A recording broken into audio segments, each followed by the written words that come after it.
Hello everyone, and welcome back to my RP-0 campaign using Race into Space, where I race against some truly excellent competition, including Lou Diamond, who just beat me to the moon, at least to the lunar flyby.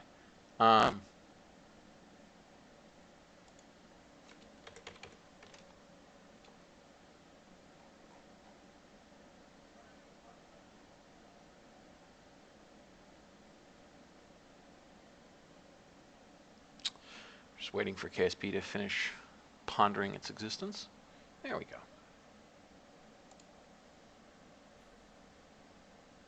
We has a fanfare. All right, now, oops, this one. So, checklist. I have to remember to deactivate persistent rotation's snap orientation feature.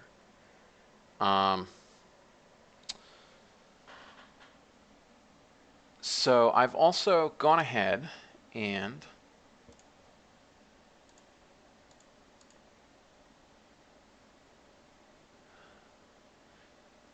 all right, we're going to spend a little money because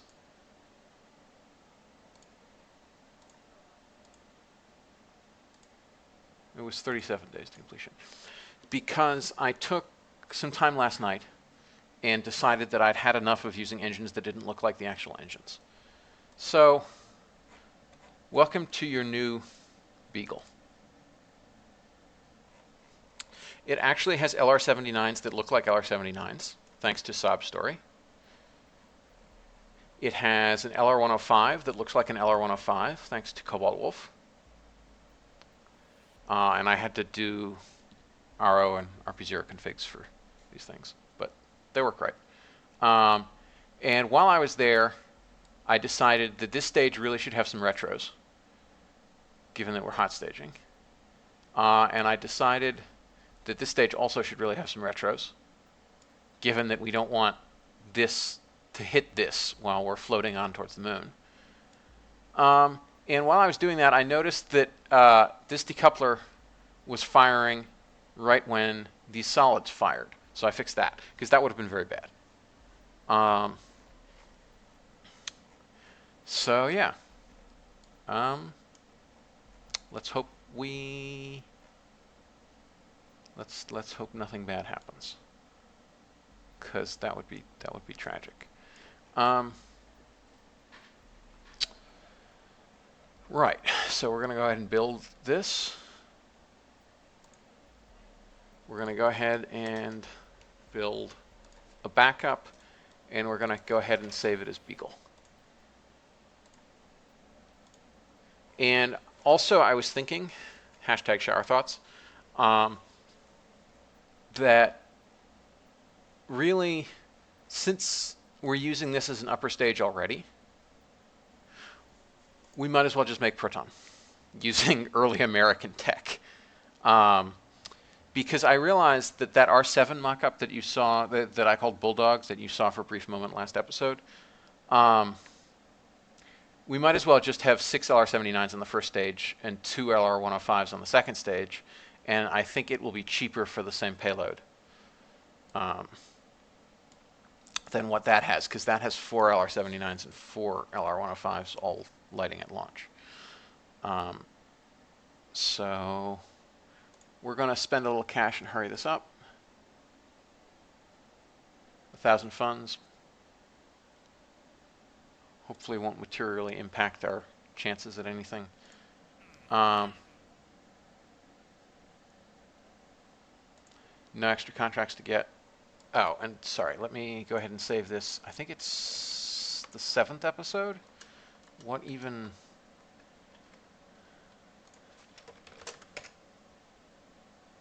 Yeah, pretty sure it's the 7th episode. Oh, I already had a start for it. Yeah, because the only hits for episode 7 are Tyler Ray's series in my emails. So yeah, let's go ahead and warp. While we're warping, there's some great news, which is Egg and Team Mockingbird Nest have managed to find and fix the issues with Principia, both the issue that I encountered and also the issue that some other people had encountered. Oh, have we gotten some tech now? Yes, we've got stability early probes. But we're going to stick with the launch vehicle we know works rather than now trying to build one that uses controllable probe cores and things. So yes, the issue with child transforms was fixed. An issue where vessel orientation would change under thrust, which basically kills unguided kick stages, is fixed. And another issue that I don't now recall is also fixed. Okay, so we're researching survivability. Let's go ahead and get our moon money. Warp to pad. Oh, I hope we don't have to wait 24 hours for a launch window. That would be annoying.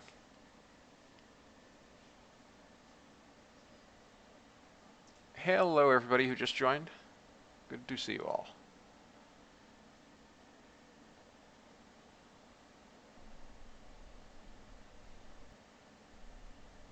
All right.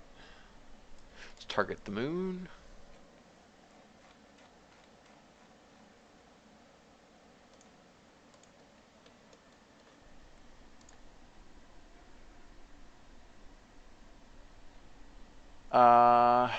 I think that'll work. We really went too high last time, and to maximize delta V, I'm going to go for a really low parking orbit.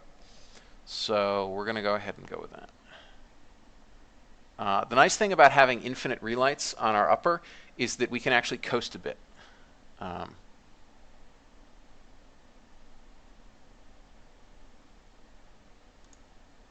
So away we go. These are set to pump. Yes. Is it going to be an early night launch? Yeah. It's going to be a night launch again. The problems of going to the moon in the winter. Check staging finally. Retros and ullage. That ignites. Fairing sep. We're going to hot stage that. Yeah, everything looks good. Let's see how it goes. Coming off rails.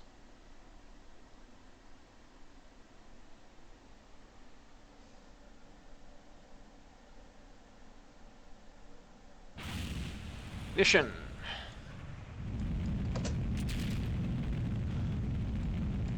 And away we go. Oh, people wanted the data, didn't they? Flight recorder.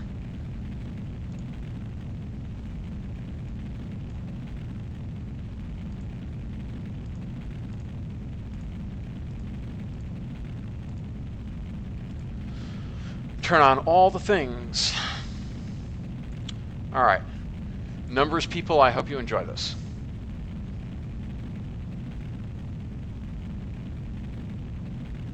Oh, chat, thank you for reminding me to poke persistent rotation. Forgot again. I need to make a PR to that if it's still not, or just compile my own that defaults that to off. Because really, I never remember and it always kills things. Right, so pitch is coming down, angle of attack went up, Q is rising quickly.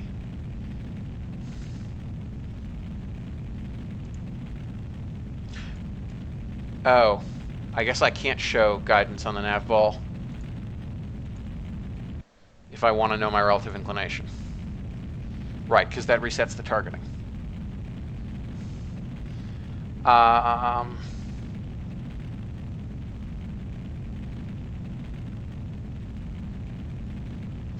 I believe we have to go south first.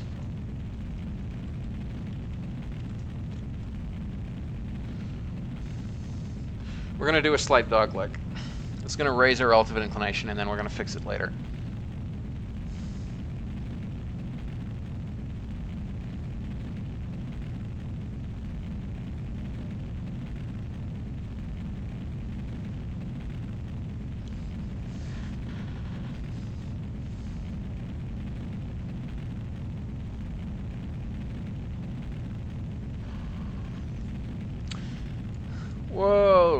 go. All right, that's enough dogleg for you.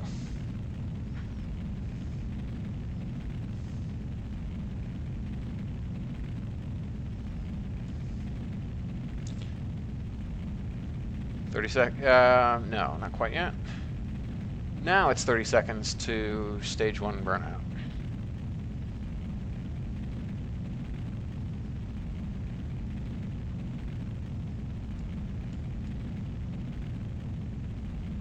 All the city lights behind us.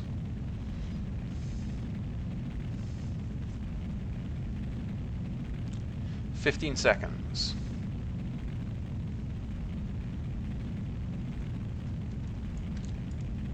We're going to pitch up to match velocity. 5 seconds.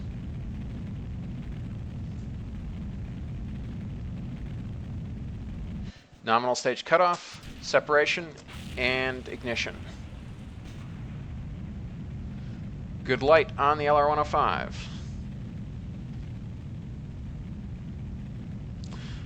For those of you just joining us, we are going to the moon as we tried last time, hopefully with fewer failures. Now that I've said that, I've jinxed us. We'll see. 60 pascals of dynamic pressure still, so we're not going to drop fairings yet. We are going to the moon. We hope to achieve lunar flyby, lunar orbit, and lunar impact all on one mission. Because that's how I roll. Basically, we'll achieve orbit, and then we'll deorbit the probe.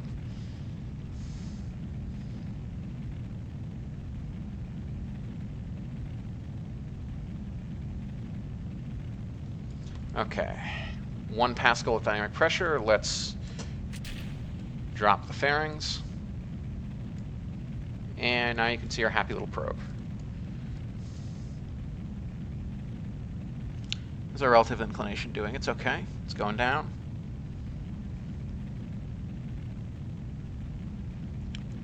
I'm going to pitch up slightly more. We want a good 150, 155 apogee.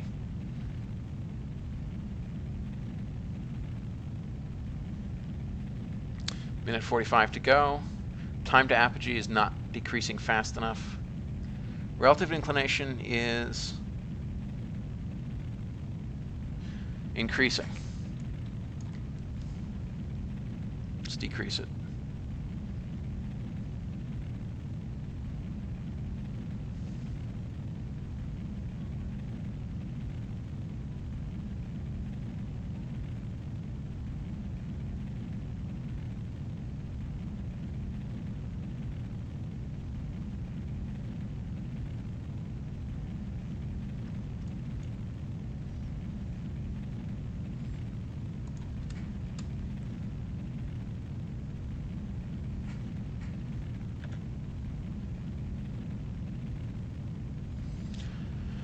Relative inclination is sort of screwy. It's been a while since I've done a lunar flight, so I don't actually remember how to optimize for that. All right, let's pitch back down.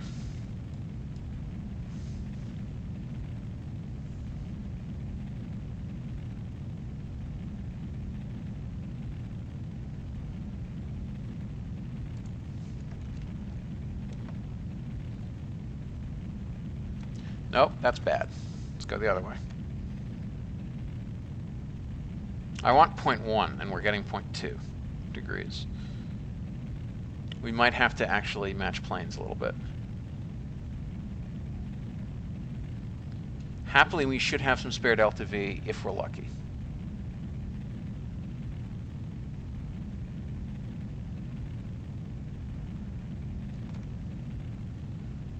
All right, time to apogee is increasing without bound. We're coming up on burnout.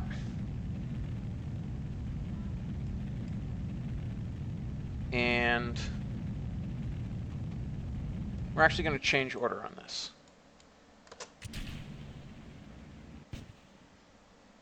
Okay. Now, we want to circularize. That's going to be in a minute. Let's extend our antennas.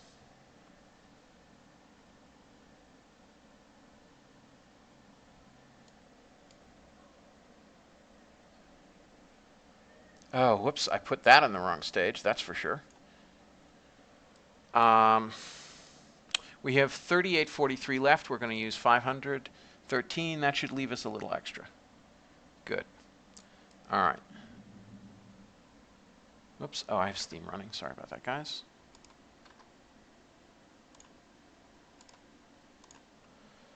All right.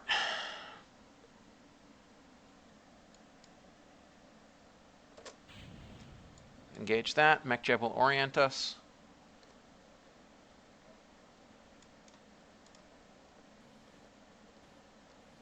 Let's ullage a little bit. All right. I'm going to let MechJeb. There we are. Orbital insertion burn.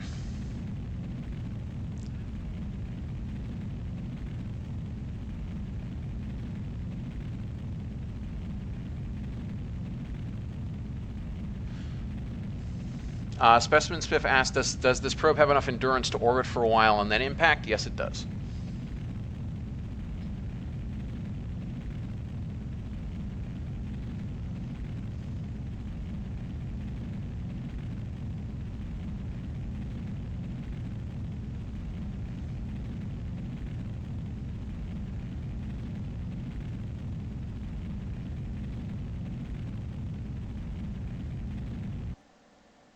Decent. Very decent. 3330 left. Now it takes about 3,200 to get there, so we have about 130 spare. That's fine. So let's go ahead and match planes, see how much that costs. 33 meters per second. I think we can afford to spend that. But let's first see how close we can get with a transfer.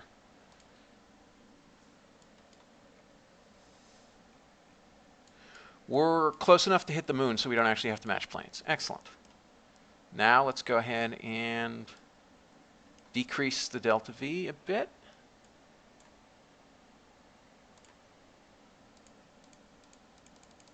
So that we don't quite hit things.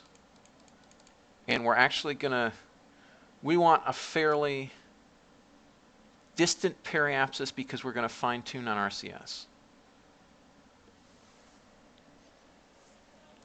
Another 0.1 takes us, yeah, so we'll fine tune on RCS. Because MechJeb usually overburns, even with that high tolerance. Right, that's in 48 minutes.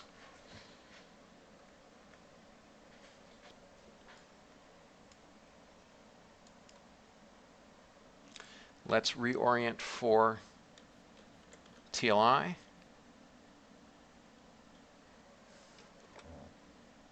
Okay, I'm going to take the data down now because we've finished our launch. So we have about just shy of 200 meters per second spare for this thing. Hopefully everything goes according to plan. We'll see.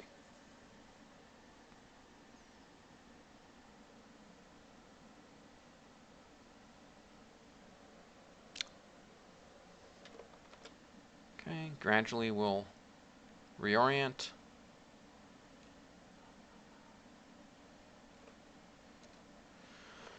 All right, half a world away. That's fine.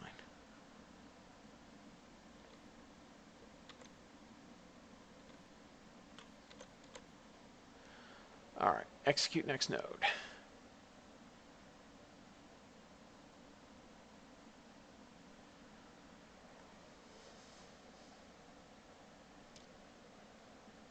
Why are we oriented like this?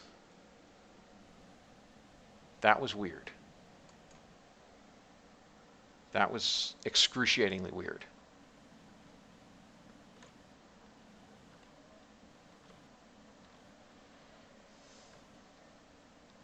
But whatever.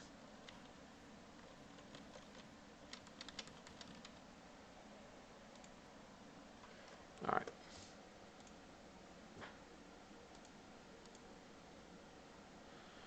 All right, relative rotation is disabled, even though it sort of just now behaved like it was enabled, so I'm confused. All right. We're very stable still. That's good. I'm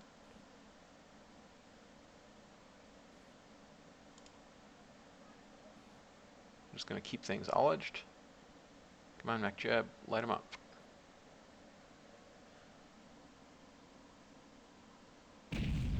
There we are. All right, so at least TLI is going to be during the day.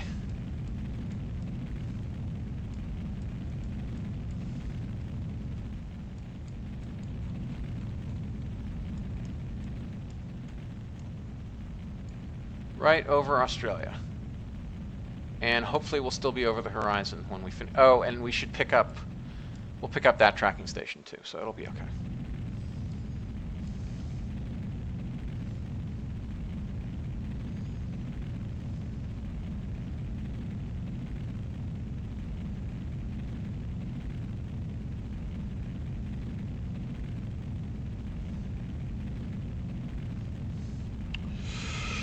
Right. So we used some of our electric charge to power the Able avionics, but that's okay.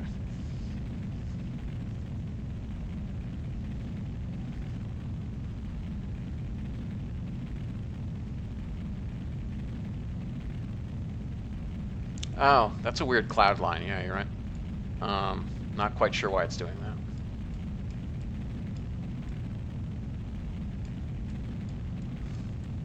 Let's look downwards where it's not doing that. Oh, no, it's doing that over there. All right, I don't know why it's doing that.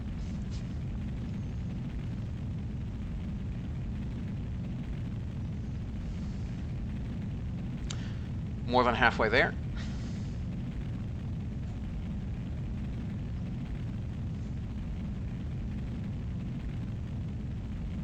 Now, I don't trust MechJeb to end node execution with the right tolerance, so I'm going to manually abort node execution when we get close. Especially because we can always relight with this thing if we need to. Because the thrust-to-weight ratio is getting kind of high. 700 meters per second to go. 500. 400. 300, 200, 100. Bang on. We'll complete the last 3 meters per second with RCS. Okay, SAS to on. Let's see what our trajectory looks like. Let's get rid of that.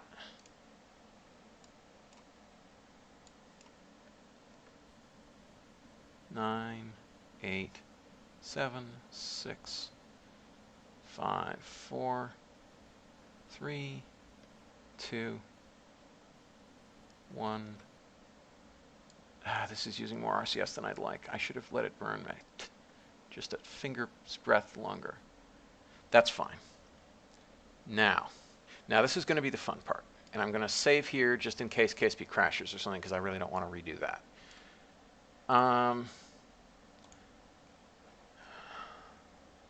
Now, we need to create a node here with precisely 638 meters per second of delta V.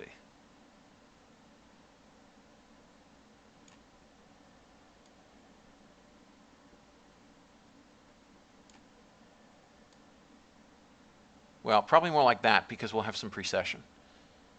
But that's fine. And that gives us an aposeline of 973 kilometers. So that's pretty good. And Sound and Fury, you're correct that I'm not going to get paid for 2 of the 3 firsts. Sorry, for one of the firsts I'm going to do is not a first because Lou Diamond already did it. Of the other 2 firsts, I'm only going to get paid for one of them. But this was really more about doing something cool than getting the money. It's not like I desperately need the money. And admittedly, it does mean that no one else will get paid for it. So that's fine. All right, so let's reorient.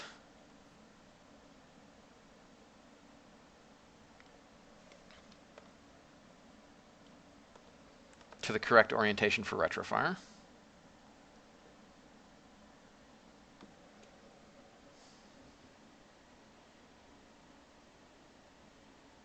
I believe lunar orbit and impact pay the same, so it doesn't matter what I get first on. I mean, I should get first on both. Sound and Fury, unless you need a separate flight to get a first on something, in which case I'll just do this again. I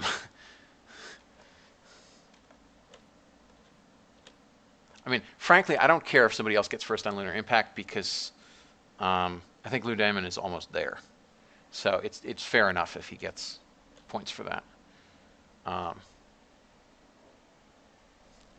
But I do want to be first on lunar orbit in early 1952.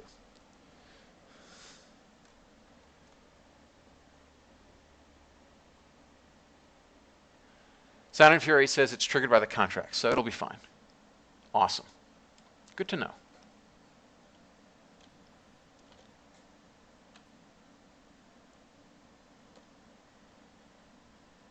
All right, and our periselene hasn't changed much from these maneuvers. I'm doing it super slowly because even a little bit of nitrous oxide over the side is enough to drastically shift our periselene.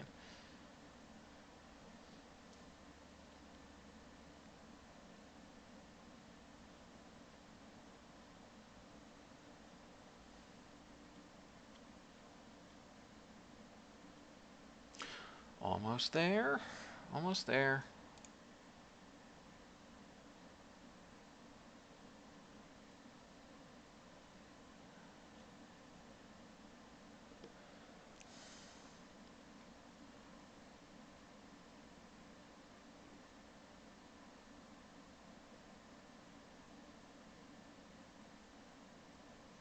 So close.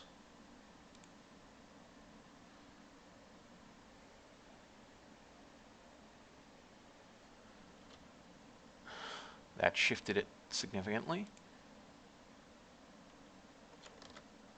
Let's put SAS to on. As long as it keeps things broadly correct, I don't care. All right.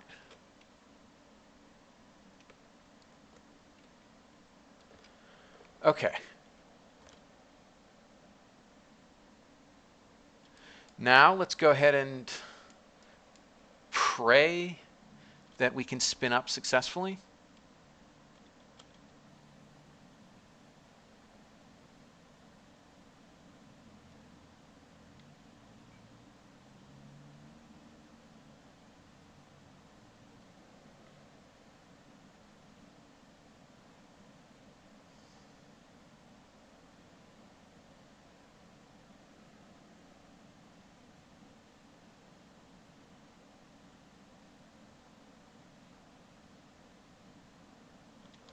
All right, that's good. Now cross your fingers that separation works okay. Did it kick us any? Ha! It did not significantly kick us in the least. All right. Now, I'm going to save.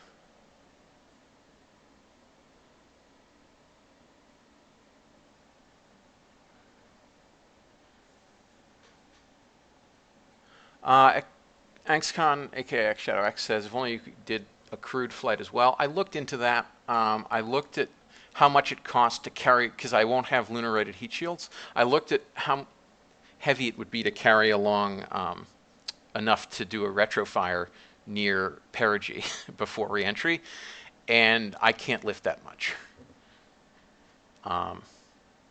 Because you need something like 25 tons in low Earth orbit in order to do TLI on the like 6 or 7 tons it takes to have enough retro to survive a free return without lunar rated heat shields. I actually did look into that. We'll see. So, why are we slowing down? Anyway, let's go ahead and warp to lunar SOI, because I believe we got all the high space stuff.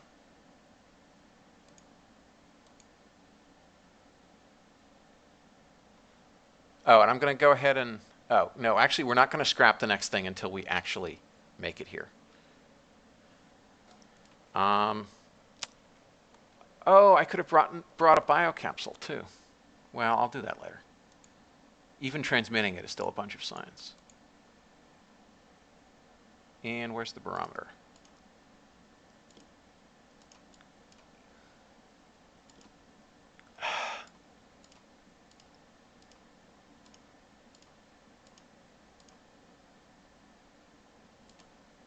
Barometer, log pressure data. Good. Yeah, we've already started to precess a little. So we're going to transmit everything home. All right. Now let's go ahead and warp to next maneuver. Well, actually, where are we right now? We're up there. I'm going to guess roughly where we'll be when we hit low space. Going to be about here, I think.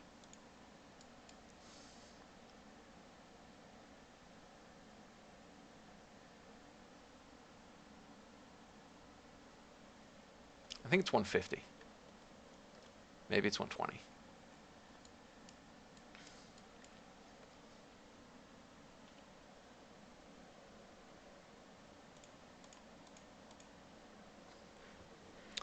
We have 1.2 seconds of delay. Interesting.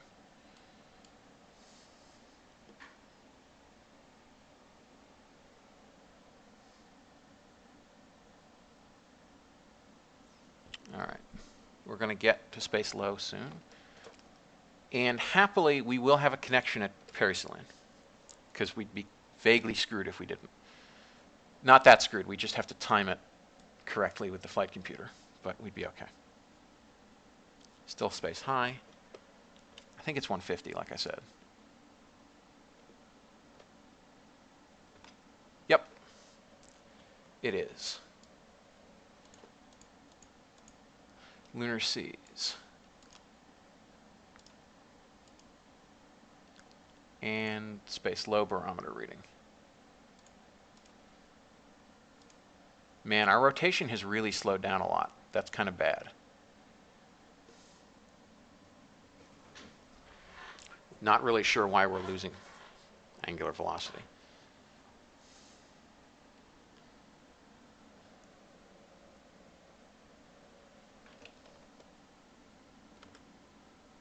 We'll warp until it's something other than the lunar seas. Lowlands. Okay.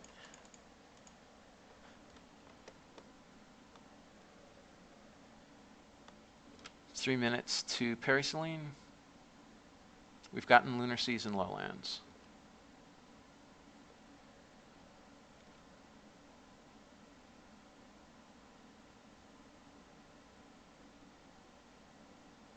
Problem with coming in broadly equatorial is that's mostly all we get.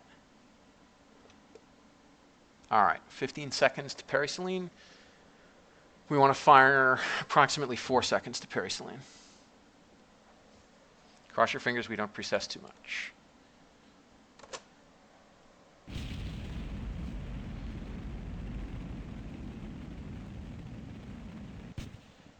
Ladies and gentlemen, we've achieved lunar orbit.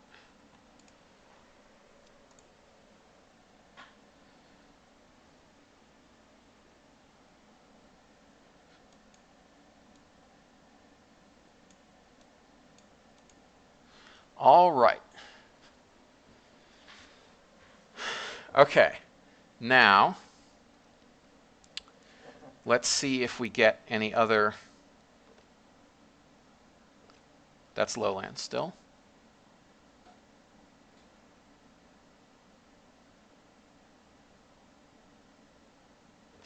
Midlands. Oh, dang it, I didn't tap it in time. See if we get any more Midlands.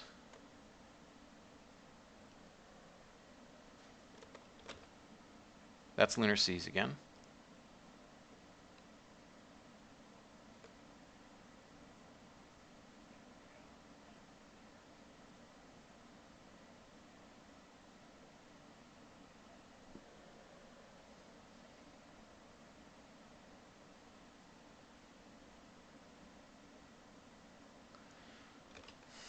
No, it's there's a border pixel of of midlands between the seas and the lowlands. So we're not going to get that. Nope. Okay, this one we're going to get.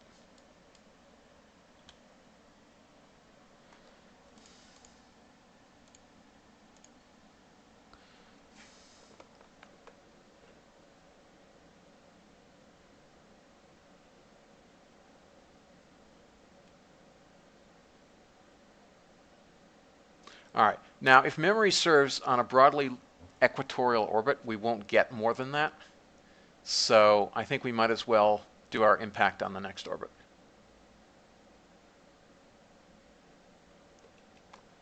So 520 meters per second. That'll cause us to crash right there. So what if we do it here?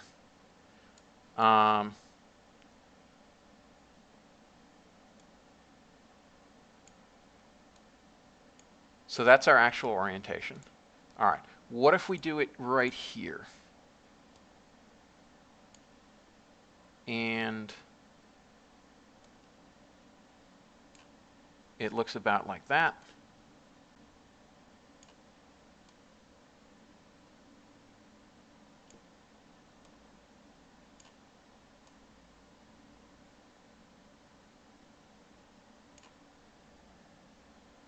Will that impact?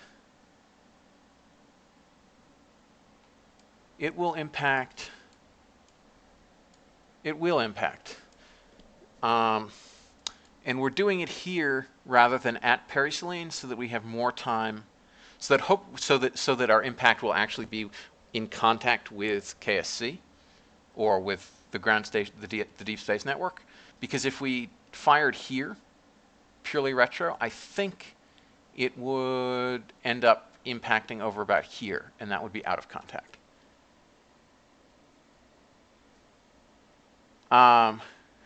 XShadowX, you seem to have forgotten that this is an unguided probe. It's literally just I can send the trigger impulse, and that's it. All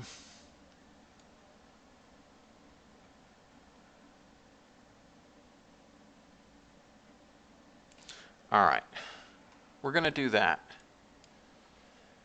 We're going to do that because I think that's a better option than, well, let's see what happens if we just do 500 whatever meters per second of retro here. It's going to be slightly more than 520 because of the decoupler. Looks like actually that will impact even sooner. So we'll just do it at periselene then. All right, that's fine. I don't care. Who cares? We'll warp to next node.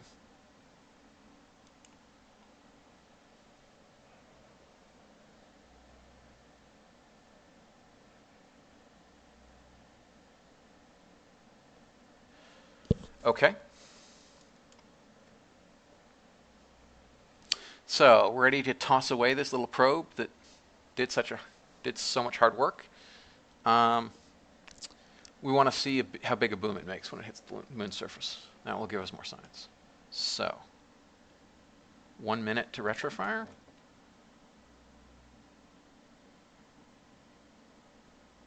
40, 30, 20. We're coming out of warp at 13 seconds to retro. Well, actually we'll fire a little bit before, so it's spread. All right, cross your fingers this works. 5, 4, signal sent.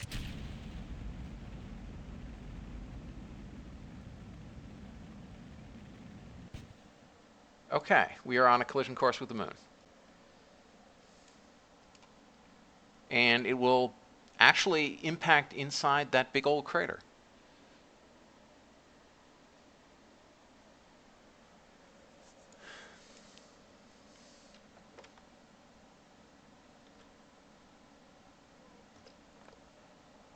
Okay, let's ride it down because it's going to be pretty. So there's the big crater, the big lunar sea. Spinny, spinny, spinny. Looks sort of like a lollipop.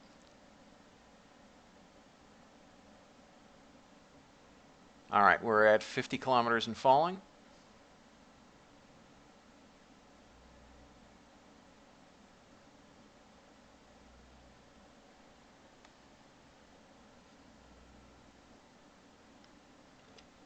"15 kilometers and falling."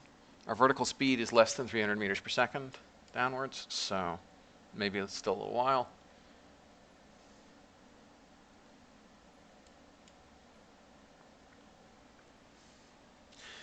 Okay, this was a hilariously ambitious mission, and I'm really glad it worked. And it even worked on the second try. Like, that's kind of shocking. Sadly, we can't get any more science because we've already gotten low space above lunar seas. We will get a few points of science for the impact itself, however. So that'll be cool. 4 kilometers. You can really see surface details now. Shame this thing doesn't actually have a camera. So you can't really, you couldn't see anything, just the trajectory. And like whatever the telescopes see in terms of the dust cloud, it kicks up, and boom. All right, it didn't even give me an explosion, it just went poof.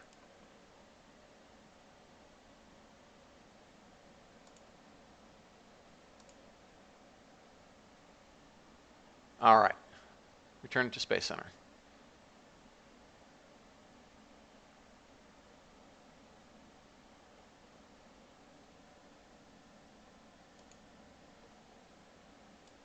Okay, and lunar impactor uncrewed. Congratulations on hitting the moon. We're getting great data here. 14 science, bunch of money. All right, we're now stinking rich again. Let's go ahead and sync up.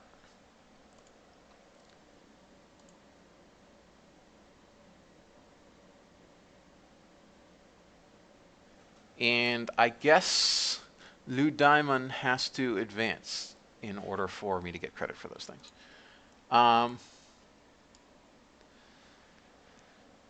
So that cleared out a whole bunch of contracts. Oh, that's interesting. I am not getting highlighting. All right, let's put out.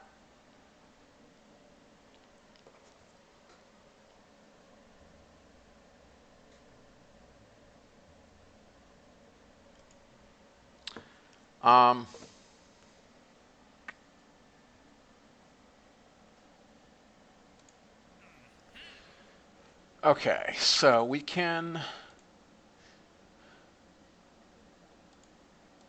do that again, do that again, do that again.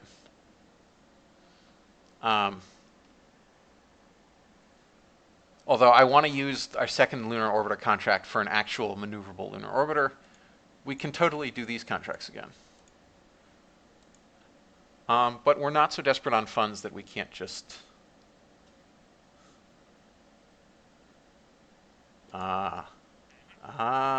this is going to be nice. But we need better antennas first. We need actual dishes. We could do a, yeah, as the YouTube commenters were saying, could do a sun synchronous shot. And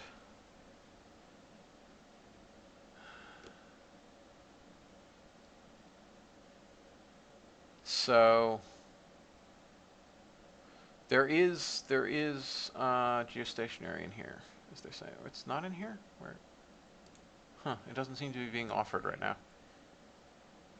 Odd. Oh, yeah, no, it's not being offered here. Maybe we have to do this one first? I don't know. Maybe this one? Whatever. Anyway, we have stability and early probes now, so we can put stuff in geostationary. We can Sound of Fury, yeah, I'm aware that this isn't a race into space first, but it does give us some money, so that's fine. But to be honest, I'm really tempted by this. I'm really tempted by doing this before I have heat shields, because I'm insane. Because I want to chuck up. I mean, that launch vehicle can put probably 2 tons, 2.5 tons into orbit, and that should be enough to basically slow everything down to just feather fall speeds and let it fall safely to Earth, which is not really in the spirit of this contract, but something totally I could do.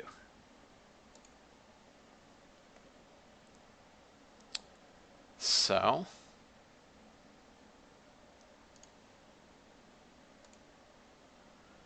I'm going to buy some more. Oh, that's what I was going to do. Yes. Because our first person in space is also going to be our first dude to EVA. Or woman. It'll probably be a woman. I mostly have female pilots. So we know we're going to want that. And also I have to start saving up for the next level of the R&D complex, which is going to be a pain because it's 600,000 funds. Be nice to do that too, and that's only 300,000 because I would like a second build rate, please. But probably that's going to have to wait until we take on a lunar flyby. So let's sink a bit more into R&D. How are we doing on tech? Oh, we're actually going to get those heat shields quite soon. So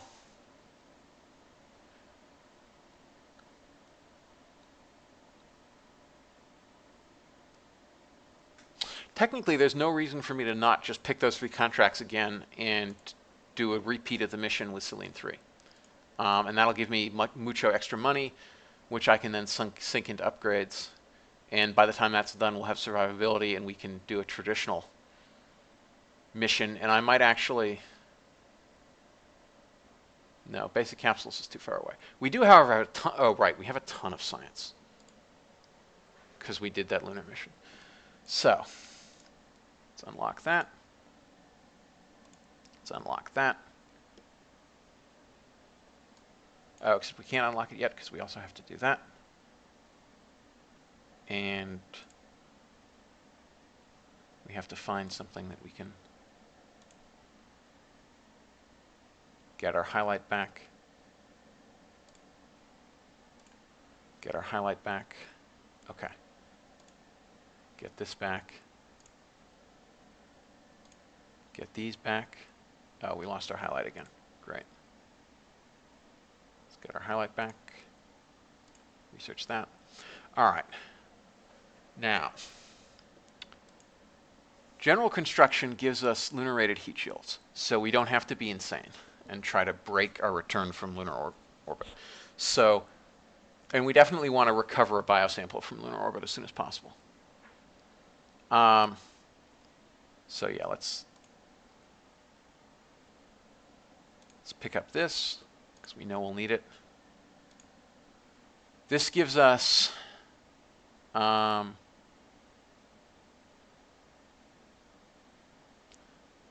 good new avionics package and docking port. Oh, we definitely want to do docking soon.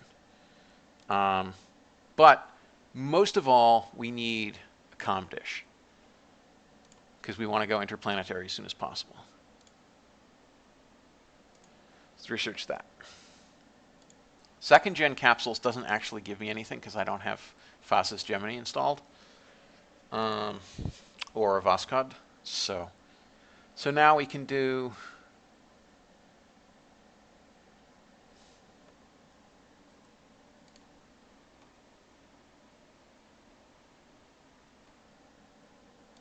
this. Gives me a solar panel, doesn't it? Yes, it does.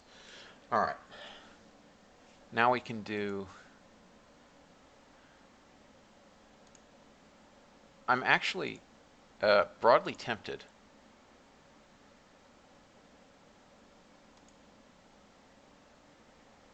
Yeah. Let's go for that, because we're going to want to do docking fairly soon.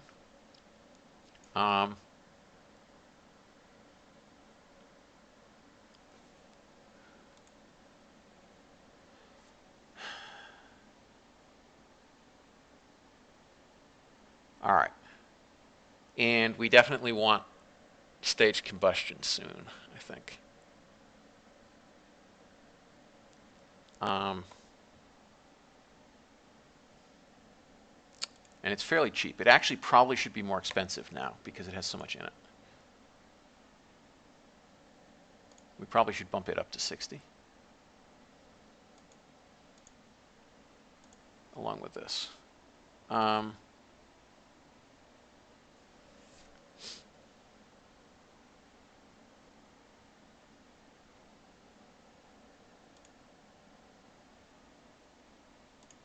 I want that upper stage engine. I want the S1.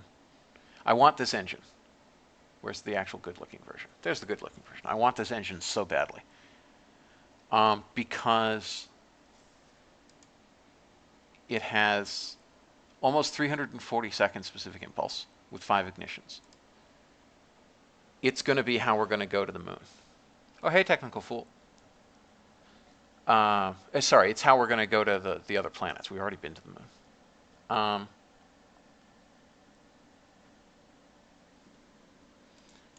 Miniaturization, what? That gives us...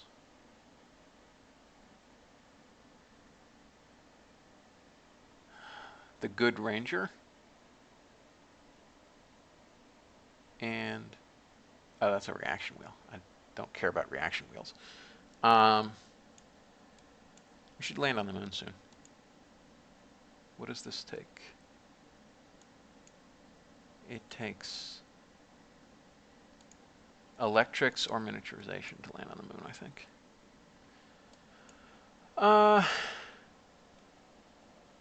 We can't afford that. We can't afford that anyway, and I don't think I care enough. Unless I wanted to do another one of those spin-stabilized unguided missions, which solids are excellent for. So I think we're not going to actually invest any more science anywhere. I think we're going to have to wait until we get some... we're just shy of being able to unlock something. But yeah, stage combustion really should be more expensive than it is. That should have been a 60-point node.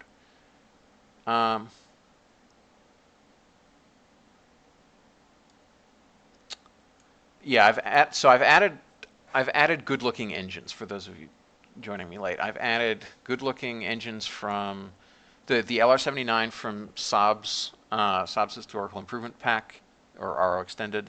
I've added the LR105 from Bluedog because it's the only buttless one I could find. And I also added SSTU to get some nice-looking US and Russian engines, in addition to the existing stuff I had. So yeah, that's all we can afford.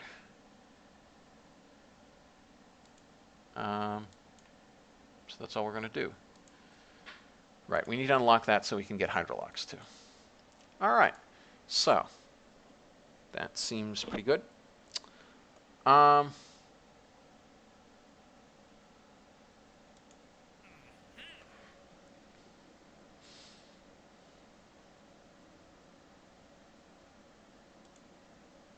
So yeah, there's no reason not to just do a repeat of the last mission to get more money. Because even if we wanted to fly a controllable probe, this can be completed twice. This can be completed how many times? 3 times.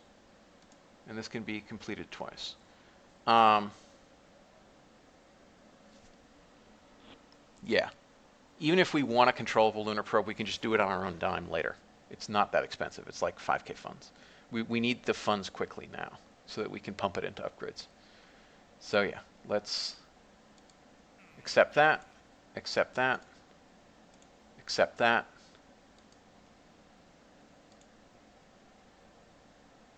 Accept that. Because we're going to go out of Earth's SOI. So accept that. All right, and next episode we'll launch Selene 3. And hope it works as well as Selene 2 did. So yeah, thank you everybody for watching. I hope you enjoyed this episode. And we'll see if Blue Diamond can actually impact the moon before I do, because he still has a few days to go. But if nothing else, I'll at least get the lunar orbit first. So yeah. So that should be good. So yeah, thanks everybody for watching. See you again next time. Bye-bye.